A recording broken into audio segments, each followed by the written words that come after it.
are y'all? Happy holidays. Did the donuts go over well this morning? Yay, good donuts. Yay, Krispy Kreme. Gotta have some donuts.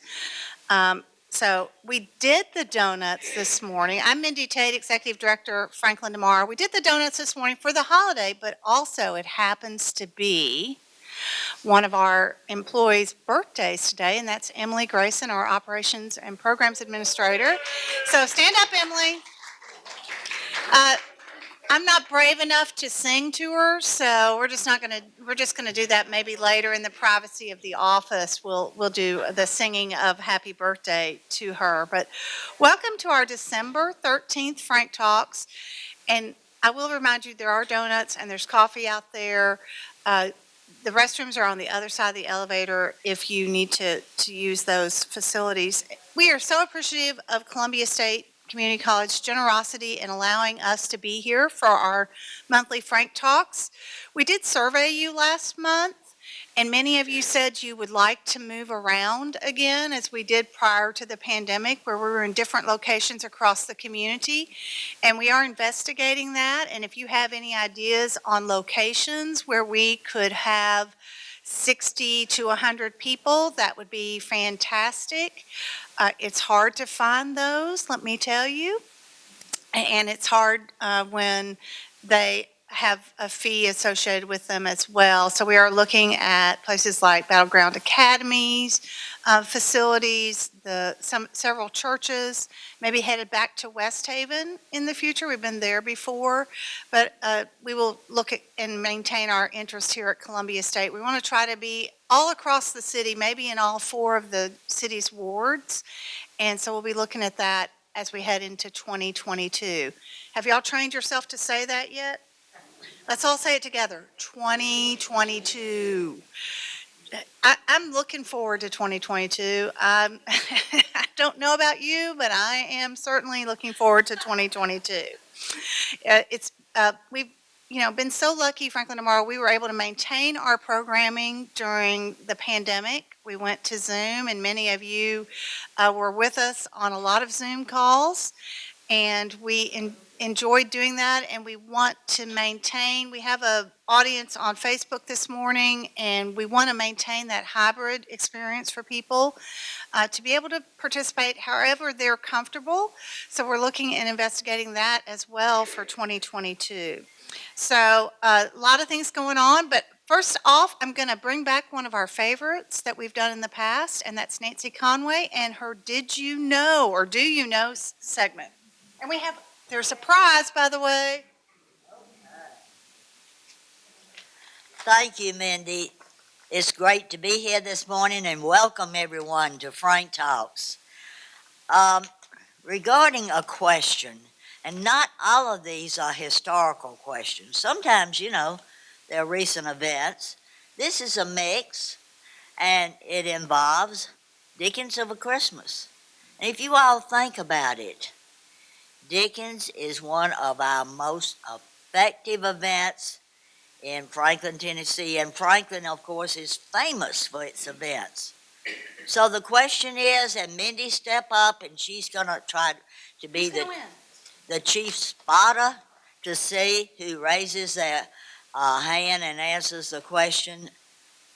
First one, and that is, what year did Dickens of Christmas begin? Anybody got a guess? Okay, come on, guess. It's interactive. Okay, This Jim? gentleman back here. No? No. Diane? 1996. No. No. No. Somebody said over. 86. No. 1984. Okay, somewhere between there. Somebody raise it. Cheryl, we're gonna do this for Cheryl. Cheryl Brink is gonna say 1985. It began in 1985. Got it? Okay. I remember that, and I will tell you that it was a little less robust than it was over the weekend, perhaps. A little less robust than it was over the weekend. Are there any pictures from the early ones? Yeah, there are. I think on the Heritage Foundation website, And in some of the historical books, there are some from the first festivals, but really that first one was pretty much centered right around the square and having some just frivolity out there with people dressed in costumes probably borrowed from pull-type players, the local theater group.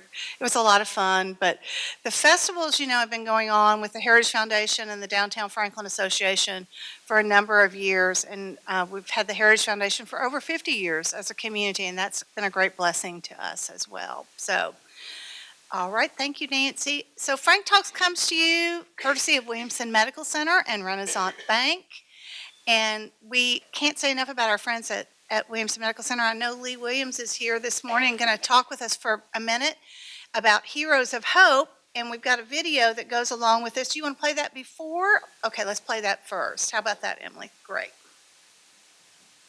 We got videos galore this morning.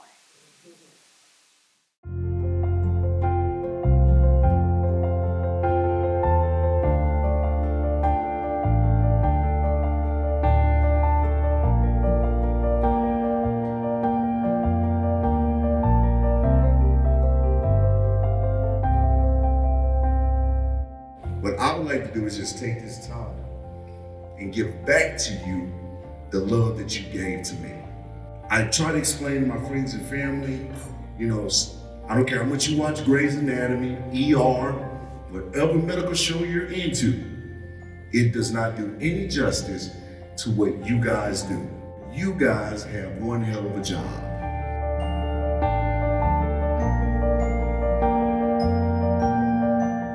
Hang in there. You matter, you're important, and if it were not for God using you guys to take care of me, I wouldn't be here today.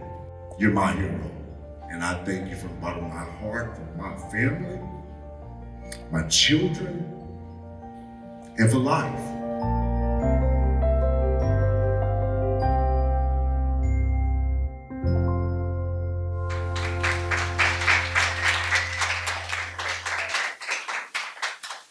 Welcome. So glad to be here with you this morning. This is my second trip to Frank Talks. The last time I was asking for crutches. And I want to thank you all for the outstanding job that you did in promoting that. We received over 200 pairs of crutches to date. We're still accepting those as they come in. And so our community really stepped up, just like they did when COVID hit. If you remember when I spoke last week or last month, I said we're coming back to the community because when we mentioned that we had a need for masks, the community came through in such a great way. And so that is, you all are always, and the community itself is just always amazing to support Williamson Medical Center. Isaiah's message of our heroes at Williamson Medical Center is just one of many. We have a new program that we're rolling out because of people like Isaiah who have mentioned that they would like ways to recognize their caregiver. And so that's Heroes of Hope. And then you can find that through our Williamson Medical Center Foundation website, where if you have a great experience at Williamson Medical Center and you have someone that you want to honor, you can go to that page and you can do so. So I want to thank you again for the amazing support that you provide to us, as our heroes do take care of the community so well. And I hope you have a wonderful holiday season. Thanks, Lee. Thank you so much. Thanks so much, Lee, and thanks so much for having a great facility here in our community, supported by their foundation as well. So thank you, Williamson Medical Center. Renaissance Bank, who used the recipe they shared with us last month for their Thanksgiving casserole? It could work. We have a little bit of advice for you from our friends Diane LeBlanc and Tony Sharp. Y'all have anything to say this morning before we play this video? We were just glad to be a sponsor and All right, get ready for a laugh this morning. So what'd you get Jessica? I did not know what to buy her, so I got her some lotion and a bath bomb. Who'd you get for Secret Santa? I got Ted from marketing. What'd you get him? Oh. I just put some ribbon on this weird foot spa someone gave me last year. Wait, so you regifted? Well, yes, but So the People's Court is now in session. Ma'am, you've been charged with the unlawful redistribution of a previously received gift. How do you plead? I'm sorry, do you work here? She's innocent, Your Honor. Since when has recycling become a crime? It is not my client's fault. She received a gift she does not want or need. My client simply believes that somebody else's feet could enjoy this plastic doohickey, probably from Walmart. And if avoiding spending more money on an office party gift that nobody wants is a crime, then lock me up, throw away the key. Your Honor, the defendant squeezes the quarter so tight the eagle screams. It's just a $20 price limit. You could have easily gone to the store, picked something out, actually put some thought into it. It's only proper Southern manners. My client never opened the gift, and she didn't receive it in this here office environment. Nobody knows it's a regift in the first place. That's totally within the regifting jurisdiction code, Your Honor. Well, yeah, it does appear that she's well within her rights to the regifting code. Might as well just go ahead and close this case. Now, hold on, Your Honor. While this may seem like an open and shut case, if the court will indulge me for a minute, I have a key witness I would like to call to the stand at this time. Grandma! Ooh-wee, this is just like Matlock. Oh, hey, sweetie. Now, ma'am, I hate to pull you away from your daily soaps, but our sources tell us that you purchased a foot bath spa last year. Is that correct? You're gonna have to speak up and stand up straight, please.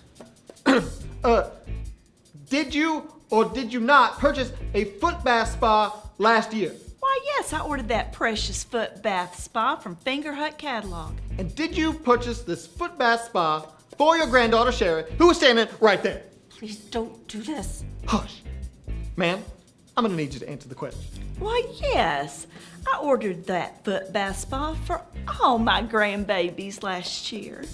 Now, Your Honor, with this evidence presented, it's clear that this regift is not just any regift. This regift is a regift from the defendant's very own grandmother.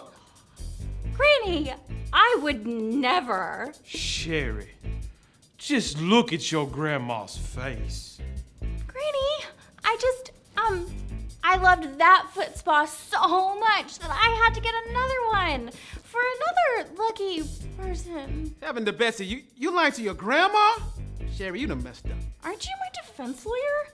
Defend me. Regifting something from grandma is a line that I'm not willing to cross. Judge, can we declare mistrial, please? Your sister says she uses her foot bath spa every day. Why can't you be like her? Order in the court, and I believe I've heard enough here. Sherry, I find you guilty on all counts. You know you can never regift anything that you get from your grandma. Now, I hereby order you to use that foot bath spa right now and tell your grandma how much you love her and how much you appreciate every gift that you've ever received from her. Yes, sir. Oh, I forgot. I got some early Christmas presents last year from that Delta Sky Mall magazine. Judge, I'd love for you to have this. Oh, Granny, you shouldn't have. Oh, Granny, you do give the best gifts.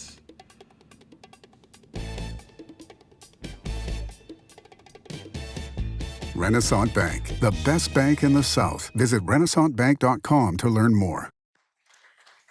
If you're going to regift, maybe you should like be masked up and have your Santa mask or something. I don't know, but I could really use that neck thing. I'm just telling you, I could really use that. So thanks for bringing some humor to the day. How many days till Christmas, y'all? 12. Who's completely ready?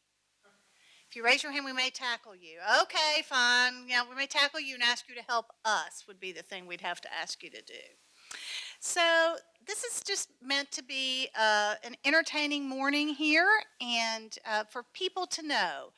I meet a lot of people each year and in different ways we're introduced. So of the three people we're going to meet today, I've known one for a little longer than just this year, but the other two I met this year, and I just think it'd be a great program to share with you today of people to know and bring you into the holiday season thinking a little bit about this. So I am going to call up our panelists this morning and introduce them. As I do that, if my fingerprint would be recognized from my my phone. So starting with Diane Harsha. Diane is lived in Franklin since 1997, and she is the author of a book called Sticks and Stones: How to Hike the Appalachian Trail in 13 Years. And I've enjoyed this book so much, and there's 9,000 places marked in here. And so I'm excited for her to tell us a little bit about publishing this book this year. And another trivia question: who knows how long the Appalachian Trail is? Jackie, you can't answer this. Who knows how long the Appalachian Trail is? 2,200 miles, but she'll talk a little bit about that. Also joining us this morning is Maureen Thornton, who is the new CEO of Visit Franklin, which is also the Williamson County Convention and Visitors Bureau. And she relocated this year from Houston, Texas, to take on this new role. And then finally joining us is Jackie Jordan, who recently moved to downtown Franklin and will be producing TEDx Franklin in spring 2022. Now, and when we got to talking, we realized that Jackie and Maureen could actually sort of walk out of their houses into their backyard and they would be neighbors. Franklin's still a small town sometimes, y'all. It's still a small town sometimes. And so we're going to learn a little bit about these people and have a good discussion this morning. This is somewhat interactive, okay? I hope y'all have had enough coffee or sugar. We are trying to get you all to interact and answer questions and ask questions. So I'm going to hand them the mic and we'll get started. Here's the microphone. Hello, test. Good morning. I speak really loudly anyway, so I'm probably going to blow y'all out of the room. That's okay. So, Diane, tell us, how long have you lived in Franklin and how did you come to Franklin? I moved to Franklin in 1997 with my husband and daughter. We relocated from Detroit, and I grew up in the South, but then I moved several different places. And prior to coming to Franklin, we lived in Detroit. And I was transferred by my job, and my husband was transferred with his job as well.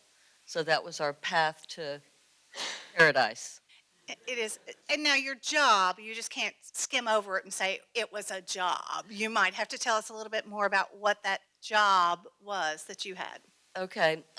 Well, my career was in law enforcement, and I moved here with the FBI. I was assigned to the Nashville office of the FBI, and from which I retired in 2014 after a 30-year career. And you all lived internationally as well as? We did. I lived in several places in the United States, and then after 9/11, moved overseas to North Africa for a while, but with the stipulation that we could move back to Franklin, Tennessee. So. And you live in downtown Franklin? Yes. And have for a long time, right? Mm-hmm. When we first moved to Franklin, we lived in Cottonwood, lovely neighborhood. It was great. Our daughter was young at the time, and it worked out great. But we always had sort of in our mind that we wanted to live downtown. And so we would look at houses that come on the market, and eventually we found one that we could that would fit our family and that we could afford. We couldn't afford it now. We got in just under the bubble there, so yeah. So we live right downtown. Mm-hmm. Okay, so this is the book. It's colorful. It does not get lost on the shelf, right? Tell us a little bit about the design of the book and why is the book called Sticks and Stones? Okay, well, the design of the book was really my idea. I wanted these very primary colors, again, to sort of pop out. But then I gave my publishers this sort of very rough design, and the graphic artists that work for the publisher sort of finished it up, and so that's how the cover came to be. And of course it's meant to be rather tongue-in-cheek, and that's why it has sort of the cartoon drawing. Initially, my original title for the book was How to Hike the Appalachian Trail in 13 Years. And when I, got with a publisher, they gave me some alternative title names, and because their feeling was that just How to Hike the Appalachian Trail in 13 Years was really too much of a how-to book. And it is really not a how-to book. In many ways, it's a how not to book. So it was their idea to call the book Sticks and Stones. And if you don't mind, I'll read just a little section, and that's another good thing about writing a book. You don't have to just sort of talk off the cuff. You can just go back and read what you've already written. So I'm going to read you just, oh, okay, that's awesome. Thank you. I'll read just a little section about this, and it'll give you some idea. On the Appalachian Trail, there is a revered tradition for long-distance hikers to adopt trail names. The origin of this practice has been lost to time and conflicting claims, but it has been practiced for decades. As far as I know, this is the only sport or activity, except for perhaps professional wrestling, where the participant is known almost solely by his or her alias. Who chooses this moniker? It is customary for fellow hikers to bestow the name. It is rare that it is self-imposed. For example, someone might call a hiker Chips because he eats a lot of them, or Barefoot because she rarely wears shoes. I suppose some people try to name themselves, but it seems the ones that stick are those that evolve organically. You might start your hike thinking you're going to earn a trail name like Superman or Blazer, and then you become something like Squirrel Nuts. And fair warning, these things are hard to undo. So you can call me Sticks now, but it would not be until halfway through a 13-year section hike on the Appalachian Trail that this name was assigned to me. When my hike and this story first began in 2005, I was still known by the name given to me at birth in 1959, small town, Alabama. And so to answer the second question on this slide, I'm just going to say, y'all going to have to read the book to find that out. A little bit of a tease on that. So I wanted to ask you, did you plan to write a book when you set out in 2005? Did you journal? How did you, because I will tell you, many of you know I'm a former newspaper person and writer, and there are just absolutely beautiful passages in this book that will place you on the Appalachian Trail, probably a place I'm never going to be. But so did you set out to write a book when you set out in 2005 or journal? How did you put this together? No, that was not an original part of my plan. And I didn't really keep a journal, which I regret. And now I advise, everyone that I talk to about hiking to do that. I did keep calendars just for my job and personal life. And so there's a lot of notations on those calendars. And then also I took a lot of photographs so that, would jog my memory as I was doing the writing. And then I also kept maps. Back in the day when I first started hiking, we actually used paper maps, which I understand hikers don't really use those anymore. But so I would make notations on the map as to what day, the dates that I was on the trail and who I was with and that sort of thing. And so as I was writing, I just sort of pulled all those things together. Great. And I bought my copy of the book at Landmark Booksellers. But you can see that this is an Amazon #1 bestseller as well. And she might sell you one out of the trunk of her car for today if it's okay with Columbia State. So that was a joke. It's a joke. So here's the answer to the earlier question. 2,200 miles and I don't know, how many states? 14 states. 14 states. So what inspired you to hike the Appalachian Trail? I mean, you had a challenging career as an FBI agent, a family. How'd you balance all that? Well, I guess it was in the late 90s that I really started thinking about doing some serious hiking. And I was doing just day hikes and I did jogging, but and I was in reasonably fit. But I felt like I wanted to be more in tune with nature and sort of get away from time to time. And so I just started doing some reading about the long distance hiking, particularly the Appalachian Trail. Many of y'all may have read Bill Bryson's book, sort of the that, really got a lot of people's attention about the AT. And that was published in the mid-90s. So I read that and I thought, wow, that would be really cool. And I went on to read other books about the AT. And so that was really what sort of started my interest. And then I would do some short day hikes here around Franklin. And then I'm just going to read you another short section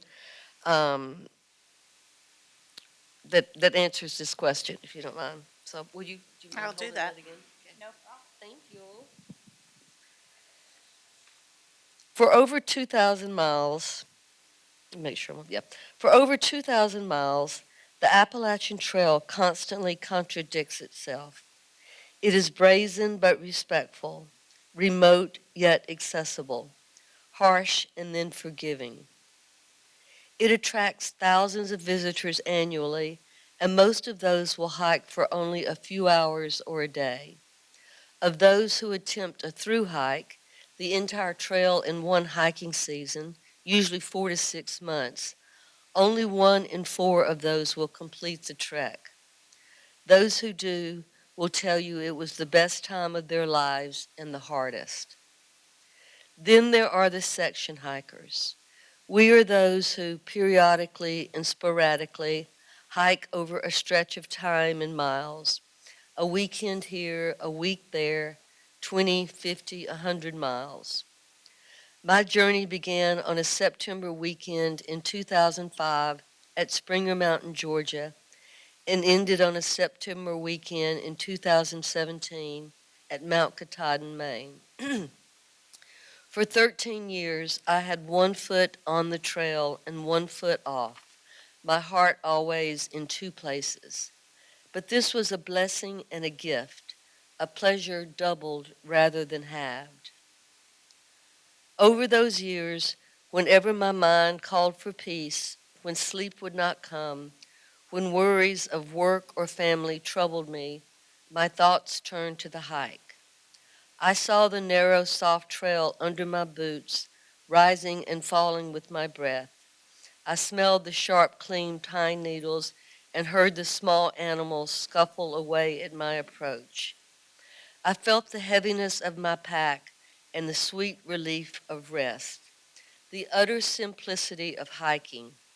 Eat what you have, drink when you can, sleep when it's dark, follow the blaze, call to me, and I would go.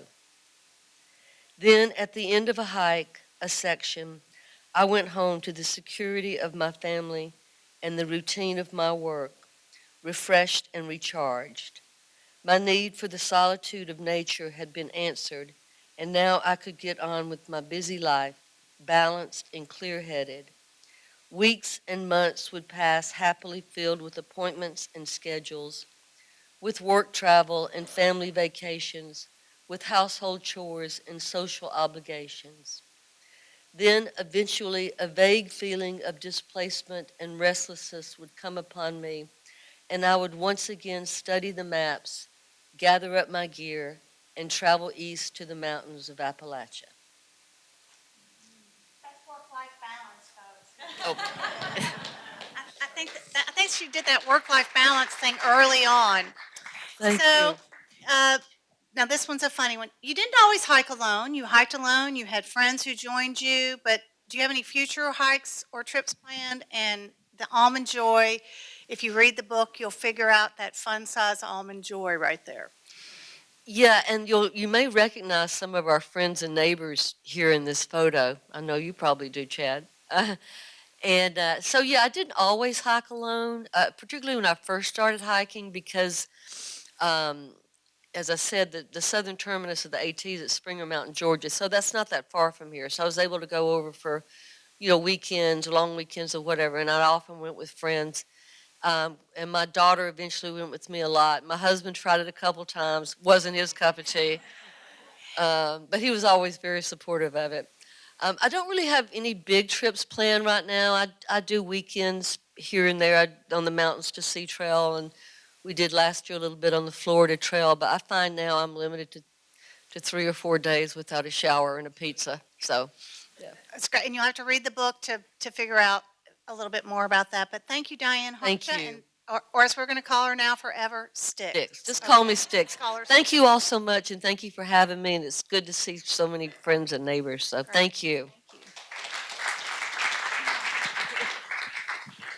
So, hi, Maureen. Hi.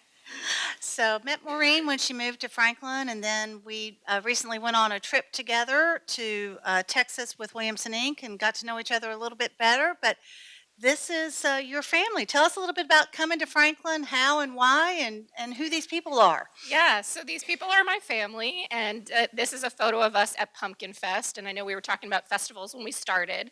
We moved here in July, just before Main Street Festival, the rescheduled Main Street Festival. We obviously went to Pumpkin Fest, and we went yesterday to Dickens. So I have officially completed the trifecta of Heritage Foundation festivals. So really excited about that.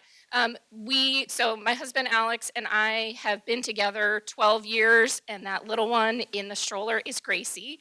She is 15 months old and wild. So you'll probably start to see her around more. It's a rare thing that she's sitting still. So this was a rare photo. We moved here, as you mentioned, from Texas, from Houston in July. And have really enjoyed it. And if you go to the next one, this sort of sums up. This is a little bit of a visual for you of how we feel about our move to Franklin. That is, in my opinion, the face of pure joy. That is Gracie over Thanksgiving. We took a trip as a family to Monteagle, just up the road. This is her first time on a big girl slide, and I don't know how well you can see, but not only is she smiling huge, but her hair is flying up, and she just made Dad take her down that slide 100 times. So we have absolutely loved the move here. We did move here for my opportunity with Visit Franklin. We moved to Houston for my husband's job. He's in oil and gas. And so sort of the long-standing conversation we've had was we moved to Houston from New York for his job. So the next move was intended to be for mine. And conveniently for him, he is a Vanderbilt grad. So he's actually the one who spotted this opportunity. So we moved here, like I said, for my job. So, but it really was for us as a family, and we feel really fortunate to have ended up at what I call the right place in our lives, to be in this right community for us, to raise our daughter, and to really be a part of what's happening in such an exciting and dynamic place as Franklin. We, as an organization, are Visit Franklin, but of course cover all of Williamson County, Franklin being the county seat, and the place that most people know about is really why we are called Visit Franklin, but we really focus on getting people here and out and around throughout the county. So we've been fortunate to meet a lot of collaborative, supportive people, and I look forward to connecting with more of you even here today. I see a lot of faces of folks I have not met yet, so nice to meet you guys. Just to give you guys a little bit of history on me and how I got here. So I started in Miami, and like a lot of people who work in tourism, I sort of happened on it by accident. I grew up in the DC area. My family's from just outside Annapolis, a place not unlike Franklin. And I always thought when I went away to college, I'd come back, live and work in DC in communications, something with politics, not a politician, but it's probably something in that world just because that's sort of what I knew. And I found the tourism board in Miami my senior year of college and interned in media relations and realized just how amazing, not only how amazingly fun this job can be, but the really important impact that it has on communities, telling the story of the place, bringing people and economic vitality, and really helping shape the places in which we live. And so I had that great opportunity from there, worked in a hotel in Miami, and then with some other small tourism-related businesses for a number of years. And conveniently for me, from my career path, there was an agency that represented Miami while I was working there that specialized in destinations, DCI, Development Counselors International, headquartered in New York, has been around since 1950. And I, through connections made while I was in Miami, had an opportunity to go and work for them in New York. And what I think is so special about that group and what has really helped me in this role is that agency is 50% economic development, 50% tourism, but 100% of the clients are places. So cities, states, countries, and I was there for almost a decade in the New York office and had an opportunity to open an office for them in Toronto as well. So working in the US and Canada with some really great places, Williamsburg, Virginia, which has a strong history like we have here, some really interesting and dynamic places. So that was a lot of fun for me. And then as you heard me allude to when we talked about moving to Texas for my husband's job, the time had come. We were doing long distance. He did his MBA at the University of Texas, the other UT, which I'm practicing that, by the way. From our office, we've got a lot of Tennessee folks, so I am very much getting used to that. So we moved to Houston, and I was actually a little nervous, quite honestly, moving to Houston. I lived on the East Coast my whole life, had no idea what to expect other than the stereotypes of Texas. Houston has not really been known as a place that's big for leisure tourism. I had worked, 12 years in leisure tourism at that time and thought, gosh, am I even going to find a job there? I was really fortunate to have an opportunity with Visit Houston, the tourism organization for the city. It was my first time working on the client side, since I interned, but really full time. And I really was fortunate to get there at sort of the perfect time for me and for tourism and the fun part of Houston. So really dove in head first and focused on leisure tourism development. So I hope that when you all are thinking about places you might like to visit, check out Houston. There is incredible food there and a lot of really fantastic culture. And so I spent 5 years and 1 day at Visit Houston, and in that time met great people, did work that felt really exciting and important, and community building and development. Not only did I do leisure tourism development, but I also worked on a community ambassador program because, like a lot of places now, a lot of people lived in Houston but weren't from Houston, and even people who were from there weren't always as engaged with the things that there are to do. And so really spent a lot of time thinking about how do we get the people who live here in there to know the community so that when they have friends and family visiting, they're taking them around and having a great time. And so really enjoyed that time, but we knew it was time for us to look at what was next for us in, for career and for life. And this opportunity came up, and I am thrilled to be here as the new president and CEO for Visit Franklin. Great. So one thing, Franklin has a Canadian sister city, which you may or may not know, outside of Ottawa, called Carleton Place, Ontario, and they send us that giant pumpkin at Pumpkin Fest every year. Such nice folks up there. It's a great place to visit, and you would love it. And then Rotary International, their international convention in 2022 is in Houston, so I'm going to have to get some tips on that. I would be happy. Anyone who's going, let me know. I'd be happy to make recommendations. Great. So tell us, what does the Williamson County Convention and Visitors Bureau do? What is your mission? Yeah. So I won't read it to you, but there's some parts that are highlighted. Our mission is really to positively impact the community by creating travel-related spending. So those are the folks that come, stay in hotels, eat in the restaurants, go shopping, and then go home and don't send their kids to our schools and hopefully aren't using our medical system. And so we are, excited about that. That also helps us with sort of the branding and the community development piece of it. And our role is not only in attracting those people, but also making sure that they have a really great time while they're here. We run a visitor center downtown. If you haven't visited us there, I hope you will. It's a great place, even if you're not, even if you are from here. But sorry, if you go back to the mission, the quality services and then the local hospitality industry, we work closely with our partners to make sure that they've got the resources they need to also welcome visitors. And then, of course, one of the other important things that we do is focus on supporting development, preservation, and expansion of the county's tourism product. Tell us a little bit about the role of Visit Franklin. Yeah, absolutely. So when I think about the role of Visit Franklin as an organization, I sort of put it into these three categories. Destination leadership. So there are a lot of people in the city and the county that are all working towards promoting their individual experience, business, place, and by default, our place as a whole. And because we cover the whole county, we're really sort of an umbrella for that group. And our role is to help bring people together under a united vision, a shared voice, and convene the community around that. So really bringing all of those parties together so that we can be the most impactful and unified in the way we talk about ourselves as a place. Now, let me ask you a question. When you moved here, your husband went to undergrad at Vanderbilt. Had you visited Nashville or Franklin or Middle Tennessee? I know, I'm sort of embarrassed to admit this. The first time I came to Nashville was actually a bachelorette party. I don't know if we said woo or not, but I know that's, sort of a thing. I had been for that, and then when he was going to the University of Texas, we were living in New York at the time, so we did a little road trip and stopped. But no, I hadn't spent a lot of time here yet. So what's your favorite thing now that you've been here several months? What do you tell people when you're bragging about your new home?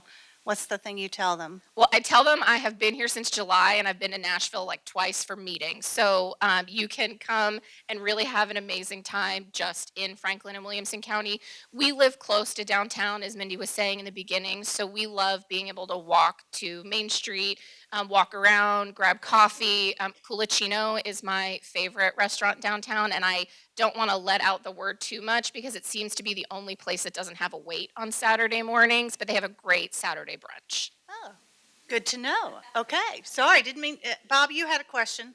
Just curious about South Hall Farms and what is all that and when is it supposed to launch? Sure, I can tell you what I know about South Hall. They're scheduled right now to open in summer of 22. I think they're saying June. I had a chance to do a tour with them, and it looks like it's going to be gorgeous. And I might get some of this wrong, so don't quote me, but it's about 62 rooms in the main inn, and then there are a series of 1 and 2 bedroom cottages that are sort of nestled up in the trees. They were calling them tree houses, but they're not tree houses. They're really adorable cabin cottages, so they're not calling them that anymore, but you're up in the trees, which is nice. There will be a great spa and restaurant. My understanding is their hope is to be the first Michelin-starred restaurant in Tennessee, which would be exciting for us, of course. And some community spaces, too, that I think are pretty exciting. There's sort of a retail village in the front part there, and then sort of a water feature, and yeah. If you don't know where... I think it'll be a mix. I'm not, that part I'm not sure what their entire plan is. I do know, and this is crazy to me, they already have a full property buyout in the fall for a wedding, which is a pretty significant undertaking. Wow. So I think what's exciting for us is there is some meeting space there, which, as Mindy alluded, is a challenge that we have in general in the county, is places where we can actually have people together for meetings. So I think there'll be some upscale meetings that happen there. Certainly weddings will happen there. I'm sure beautiful, expensive weddings will happen there. And because we have great corporate headquarters not too far, I bet you'll start to see that during the week there'll be some executives staying there. You never know what you might see from a music industry. We're so close to Nashville. A lot of those folks, may not want to stay there. So I think they'll have an interesting mix that they attract. And if you don't know where South Hall is, if you get on West Main Street and keep going, and it becomes Carter's Creek Pike, take the right fork, you can take the left fork if you want, and get on Old Carter's Creek Pike, but it's a different kind of street. Stay on Carter's Creek Pike, and you will come to there's now a stoplight there, I think, at South Hall Road, and that is South Hall, halfway to Franklin, halfway to somewhere else, I guess, is why Leapers Fork. So that's where South Hall is. I want to give Jackie time, so this is very important, people. This slide is very important to understand why tourism is so important in our community. And all of these numbers are important. 2020, as everybody knows, was a tough year, so I put 2019 for reference as well. That was a great year for us. But if you're going to write down any one of these numbers, I would look second to last and see that $874 is the amount per household in Williamson County that tourism spending saves. So if it weren't for tourism spending coming here, each household would pay $874 a year more in taxes. And that's based on 2020 numbers, which was not a great year. So you can imagine the impact is generally in a good year more significant. All of Williamson County, yeah. Christine, real quick.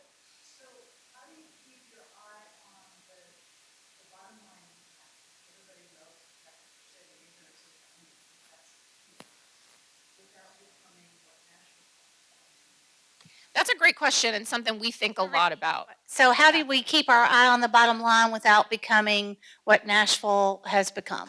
Yeah, and we have that conversation a lot. And one of the things that I think is so special about the county and the city of Franklin is the really intentional planning. And one of the things we talk about in our office a lot is there are things that we need from a facilities perspective, but it's really important that they're the right place for us as a place. So we need more meeting space. What does that look like? It doesn't look the same as it would in Nashville or some other large city. So it's making sure that that things are the right size, that they're put in the right place, and that they have the right design and form and function and all of that. And Envision Franklin is a great example of really intentional forward-looking planning that the city of Franklin has done to think about that. What is the right thing and where is the right place to put it? And so I think as long as we can stay focused on that, I think that will help us marry those things together. Great, thank you so much. And time for questions in a bit, hopefully. Okay, now I said this was going to be interactive, and it really is as I introduce Jackie Jordan. Thank you so much. So Jackie, here in Switching channels. here in Franklin, you may know that some people say Jordan and some people say Jordan. Which one would you prefer we say? I'm a jack of all trades, master of none, so you can call me either. I probably will answer. So, Jackie, tell us a little bit about yourself before we start, just who you are and what Sure. brought you to Franklin. Sure. Real quickly, thank you so much. You're like the welcome wagon lady. Like, you were so gracious in welcoming me here. And this community is really extraordinary, as everybody in this room already knows. But being new here to an extraordinary community is really great. After 22 years in California, where a greeting goes like this: "Hi, how are you? What is it that you do? What can you do for me?" Here it's so different. It's, "Hi, y'all. How can we help?" And so I'm really looking forward to participating and serving this community in a positive way. It's really, really special. Okay, so you're going to get to know Jackie much better. Here we go. Okay. So, what now famous podcaster was the host of Fear Factor? This is your answer. You Sure. have a chance to answer. Who was the host of Fear Factor? Joe Rogan. Okay, that's the right answer, Chad. So just a little trivia here. Joe Rogan and I just happen to be cousins. Grandfather and grandmother are brother and sister. I lead with that. It has no bearing on me professionally. It's just a fun trivia fact. I also jumped from a plane one time, but this seems to be way more interesting of a, of a trivia question than that. He has the #1 podcast in the world. I have probably the lowest rating podcast in the world, but it's called Front and Center with Jackie Jordan. It also ran in Los Angeles on KTLA and Fox 5 San Diego, and it's a podcast about behind the scenes people, as my background as a television producer. So we put behind the scenes people and we bring them front and center. So, who is married? What comedian is married to Isla Fisher? Who knows the answer? Come on. Yes! Sacha Baron Cohen. So Sacha Baron Cohen is married to Isla Fisher, and the reason I tell this story, and this is just something you can look up or we can talk about at a cocktail party, but I was punked in the movie Bruno. And as a media trainer, I tell everybody if I could handle Sacha Baron Cohen being punked without even knowing I was actually being in a movie, then I can help you in all your media needs. So, who is the second wife of the 45th U.S. president? Who knows? Marla Maples? Marla Maples. And this is actually, I think, a video, but we don't have to play it. But anyway, she did the introduction to my Front and Center podcast. And so. Okay, who is the sister of the 46th U.S. president? Current president, 46. Sister? Anybody? Okay, we'll go for it. It's Valerie Biden. And the only two reasons I show this, to show that I'm a capitalist, equal opportunity. but the real connection is that I was a University of Delaware graduate, and that's where the Biden Institute is, at the University of Delaware. So that's that fun trivia fact. Okay, who played the famous dad, Danny, in Full House? Come on, people, you know this. Bob Saget. All right, Hey, good job. Good job. So I produced Bob Saget. We did a daytime talk show pilot several, maybe 10, 15 years ago. I see him about, that's one of our Writers Guild Award shows, but he's a dirty comic, so he did not want any more of a positive image by doing a daytime talk show, so it never actually happened. But my company happens to be a New York Times bestselling publishing company, so I really value your tremendous writing. I heard that right away in your reading, really extraordinary writing, but have the privilege of publishing books. And Nashville is where publishing started. So, what stage name does David Atkins, who starred in Jingle All the Way, A Different World, and a show by the same name, go by? Come on, you might know. This might be a tricky one. It's a one-word answer. One word. He had a late night talk show. Late night talk show. Close. Sinbad. I heard. Who said that? Yay! Yay! You got that. And so Sinbad, I had the privilege of workshopping him and his wife through writing a manuscript through our publishing company. Okay, and what actor and character says the famous line, Kmart sucks? Yes, you got it. Dustin Hoffman. Tony, right here in the front row. And if the video plays, I've got Dustin Hoffman singing me happy birthday, but I can show that to you another time at a cocktail party on social media. But he sings happy birthday to me. That was super fun. Okay, and then what showrunner created Grey's Anatomy, Private Practice, and Scandal? Who?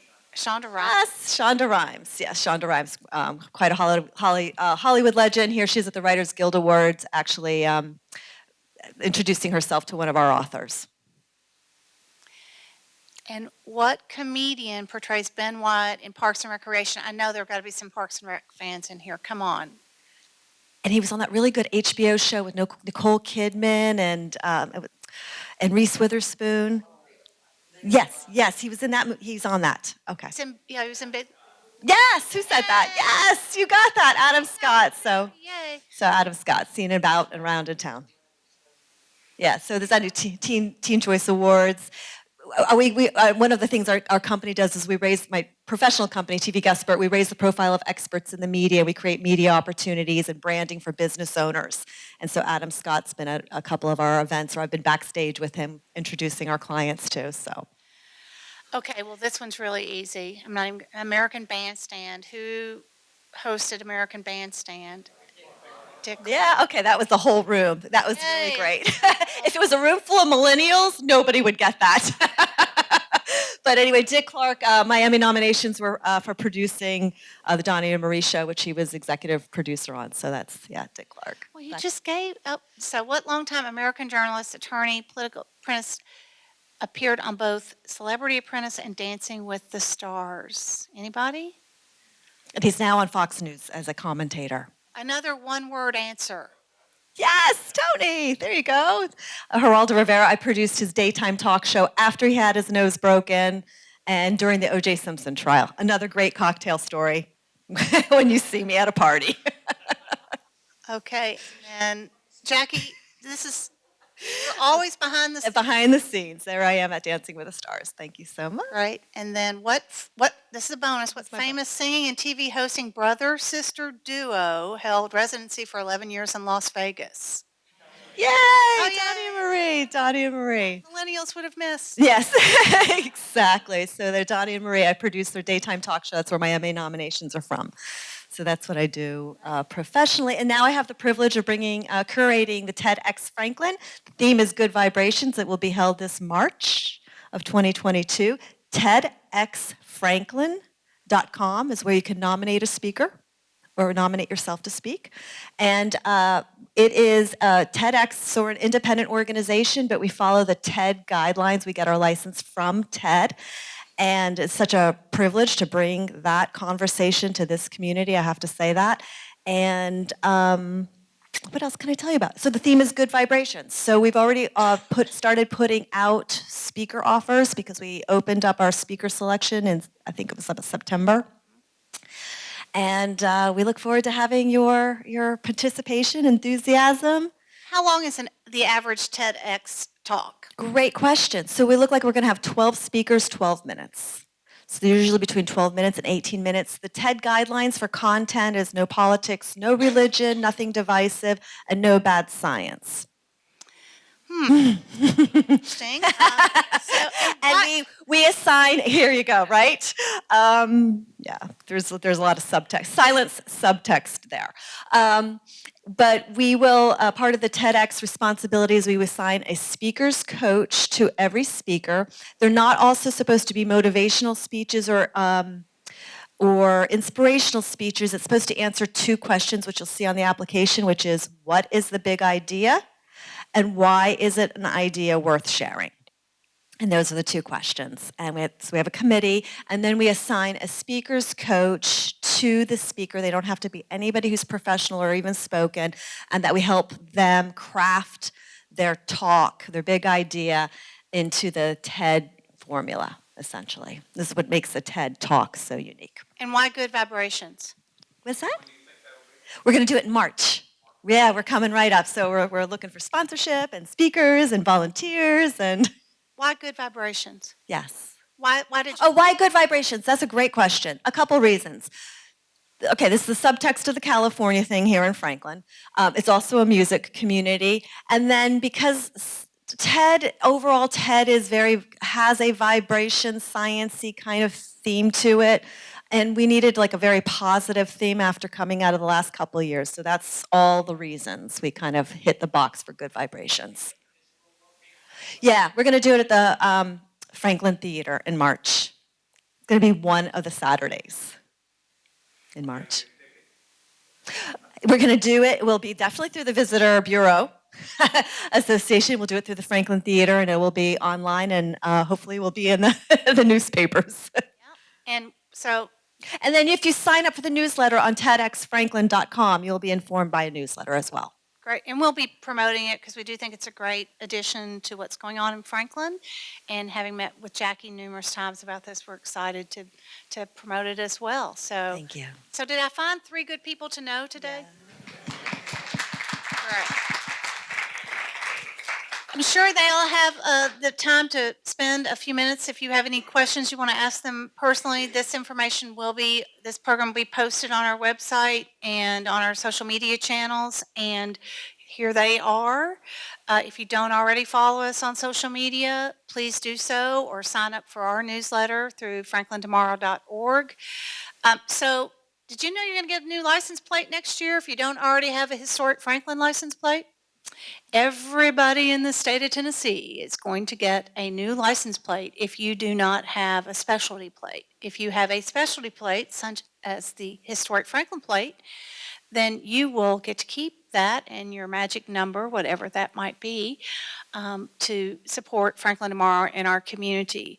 And we would ask you, as you wrap up your year and think about year-end giving, to consider supporting Franklin Tomorrow with your donations.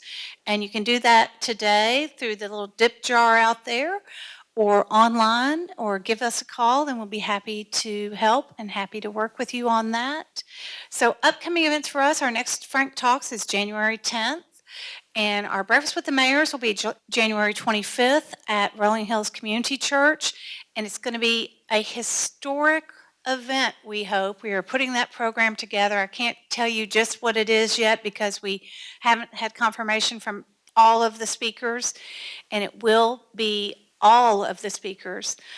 We are going to move our mayoral summit to later in the year. Normally we do our Williams County Mayoral Summit in January, and we're going to move that to later in the year. But January 25th will be something you will not want to miss again. And thank you for marking those dates on your calendar, and stay in touch as we go through the year. And Merry Christmas and Happy Holidays. Thank you.